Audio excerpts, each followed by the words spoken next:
First things first, how are you? I'm fine. A little tired. Uh-oh. You just played North Sea Jazz. Yes. How did it go? Went great. Went really great. Yeah, it's a really nice crowd. Starts off kind of spotty, and then by the end it was packed. So that's the good. It's bad when it starts off packed and ends up spotty. So it went the right way.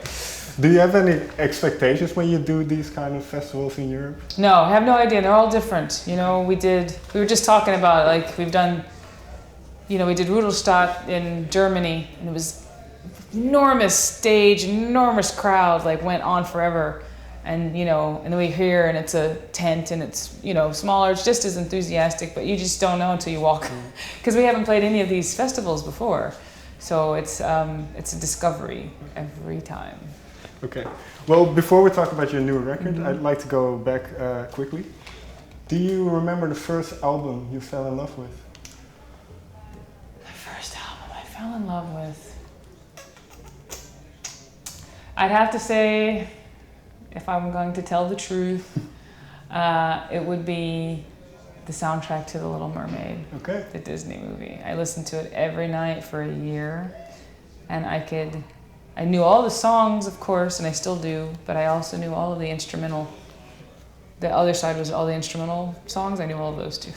What was it about that soundtrack that caught your attention? I don't know. I mean, I was a young girl, and the writing is very good on that.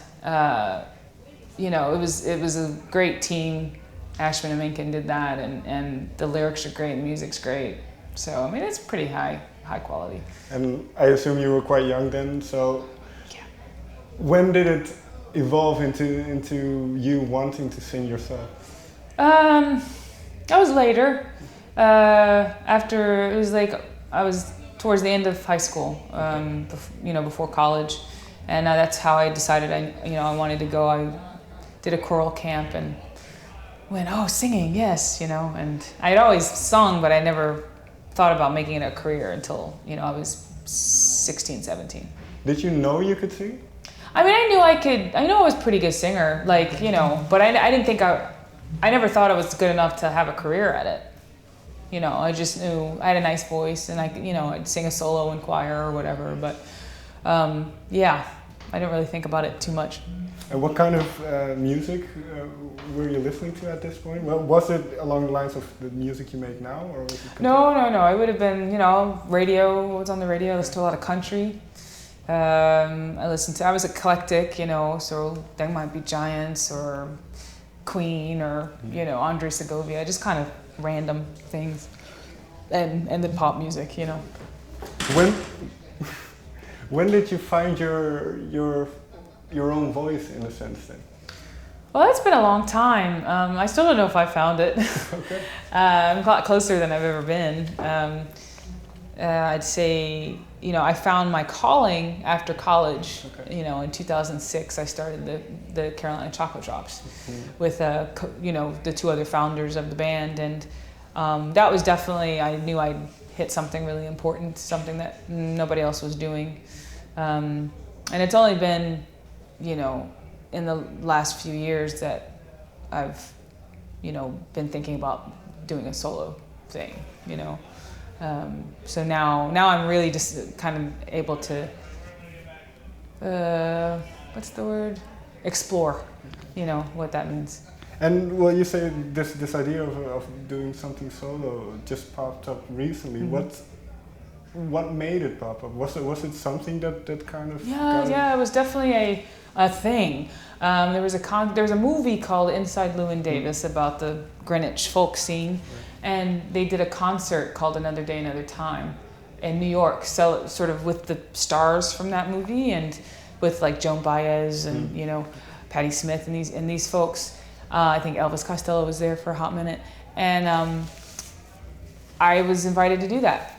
And so I sang Waterboy, and it was evidently the performance of the night, and it got written up in the New York Times and all these publications. And it was shortly after that T-Bone called me up and said, we need to do a record. And And I was like, okay, that's awesome.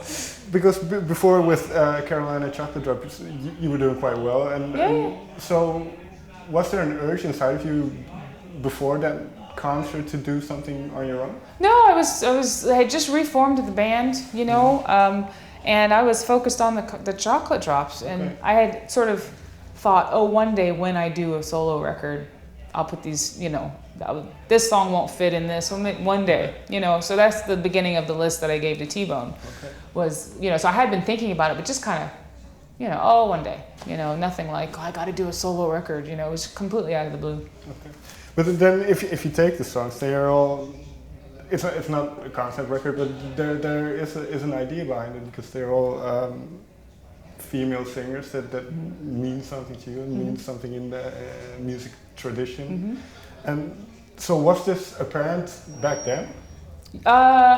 Yeah, it's that, well, I had a short list, and it just kind of was a natural, that's what was, I don't know how much I was thinking about it. I was thinking about it sort of in my head, you know, how lucky I am, and just the reading about some of these women and kind of going, wow, what they had to go through. And so when I sent that first set of songs, you know, T-Bone said, great, make it longer. And so as I started adding more, I kind of went, okay, this is, I think, the idea, you know, the theme. So there wasn't before that you thought beforehand? Yeah, I mean, I had been kind of thinking about it, but it wasn't like I want to do you know, this CD. It was just kind of like I wanted to talk about that, and I wanted to figure out a way to do a project about that. And then when he came in, it was like, oh, maybe this is the way, you know, to do it. What made it important then for you to look at this historical element, or these women that kind of paved the way for future generations? Well, I think it's important because it's a difficult thing, you know, particularly 50 years ago, 40 years ago, 30 years ago, to be a woman in the music industry. It still is, but it was so much exponentially harder. And just reading the biographies and autobiographies, it just made me feel grateful. And I really think there's not enough, in modern pop music, there's not enough sort of paying respects, you know?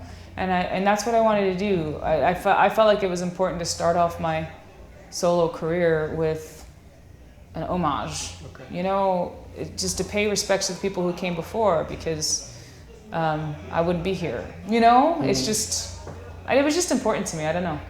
And you mentioned Waterboy. Was that the first song you had of what ended up on the record? No, I would say I had, you know, some of the other ones. And Waterboy came about because of the show Another Day, Another Time.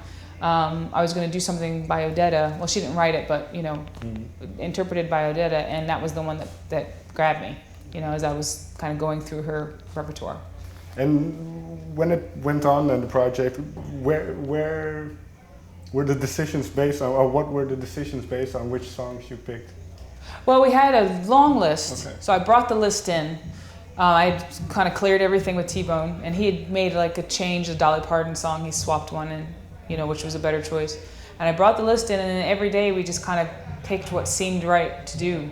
So we didn't get to everything, and then we didn't even include everything that we recorded. We recorded like 16 songs, and it's an 11-song album, you know. So we're actually releasing an EP this fall with the other 5 tracks. So.